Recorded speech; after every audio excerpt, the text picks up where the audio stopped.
Now, will you notice here what this man Habakkuk does? Chapter 2, and we have here in chapter 2 the perception of the prophet, or I put it perspicuity of the prophet. That sounds, much bigger and better, so I have put that in my notes, but it's really the perception of the prophet. Before it was perplexity. Now, will you notice, the prophet now has learned that God has an answer. He answered him on the first question, and Habakkuk just didn't think that there could be an answer for that. But he found out that there was an answer. But now this question, which is a bigger one, he recognizes that God has an answer for it. But it's a question, and my point is that if you have a question, don't smother it in some pious phraseology. We have so much of that type of thing in fundamental circles today. You hear people say, "Oh, I trust the Lord." Well, you're not trusting Him. You're questioning Him every step of the way. If you question Him, there's no sin in questioning the Lord. Just go and tell Him you don't understand. And that's what this man Habakkuk did. Now he's learned that God has an answer. And chapter 2, verse 1, he says, "I will stand upon my watch and set myself upon the tower, and I will watch to see what He will say unto me, and what I shall answer when I'm reproved." That's a wonderful verse of Scripture.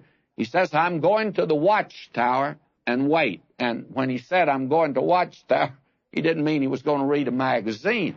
He meant that he was going to the watchtower, and that is a figure of speech that you find in several of the prophets.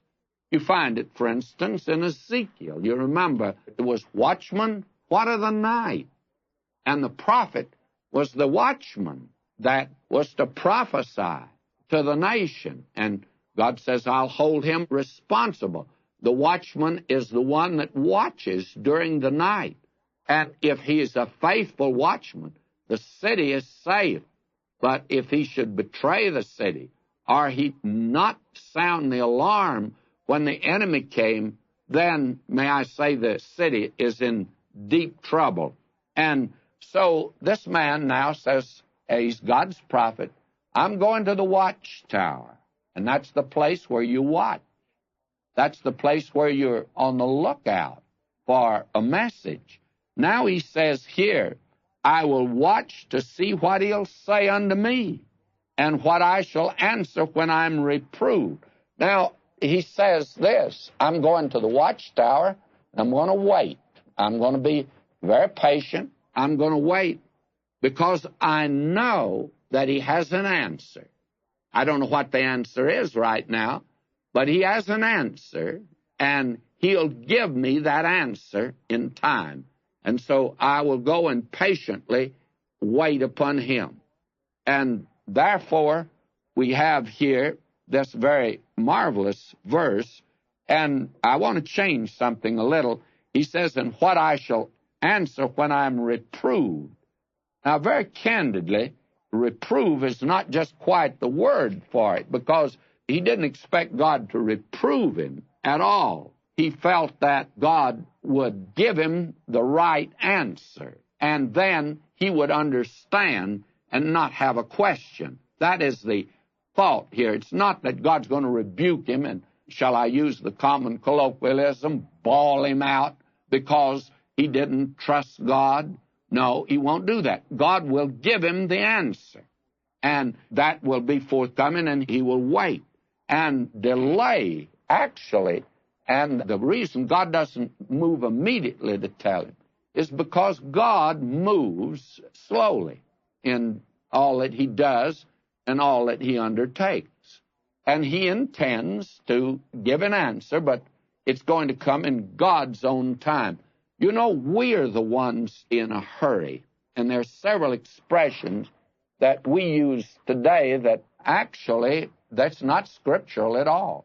For instance, I hear this, the soon coming of Christ.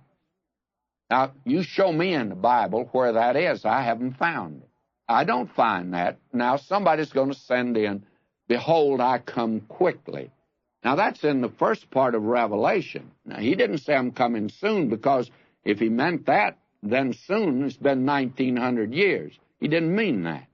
He says quickly that the things that are mentioned in Revelation that will bring him to this earth are going to happen quickly. And that is something that's happened in our day that is terrific. Time magazine covered the 10 great crisis events that took place in 10 years. Well, that's nothing compared to what's going to happen in the 7 last years before Christ comes to the earth to establish his kingdom. The thing that will introduce the 7 years will be the rapture of the church. When it leaves, then I tell you, like a trip hammer, it's going to be one blow right after another. And there'll be more than 10 events take place in 7 years. It'll be one after the other. So that the Bible doesn't teach the soon coming. It teaches the imminent coming of Christ. And then there's another expression that I hear today, and I've used the other, the soon coming, but I've never used this one. If the Lord delays his coming. And sometimes you hear some pious brother says, now, if the Lord delays his coming, I got news for that brother. The Lord's not going to delay his coming. He's going to come on schedule, his schedule, not mine or yours, but on his schedule. And he will not delay. But we must remember, the Lord is long-suffering. He's patient. He's not willing for any to perish. There's going to be a company of people down yonder in Babylon that God's going to save. So this period that the children of Israel will be in captivity 70 years is going to be a glorious time for God. He's going to reach the heart of Nebuchadnezzar, if you please. So we have here a very wonderful verse, you see. Now, what Habakkuk says, I'm going to retire now to my watchtower. I don't have the answer, but I'm going to get an answer from God.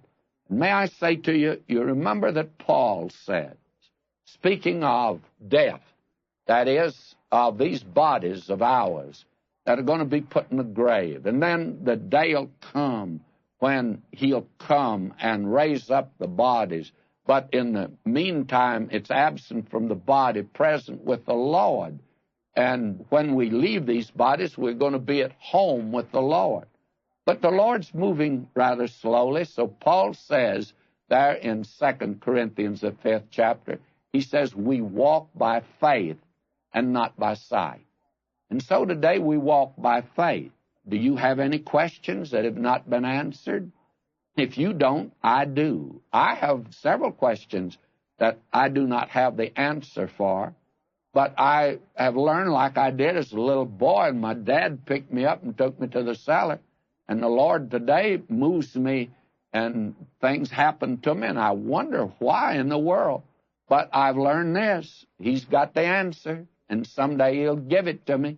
And that first little girl of mine that he took, I don't know why he took her, but he took her, and someday he's going to tell me. So I've been walking now quite a few years by faith. We walk by faith, not by sight, and this is the day for us to trust him, you see. That's the important thing.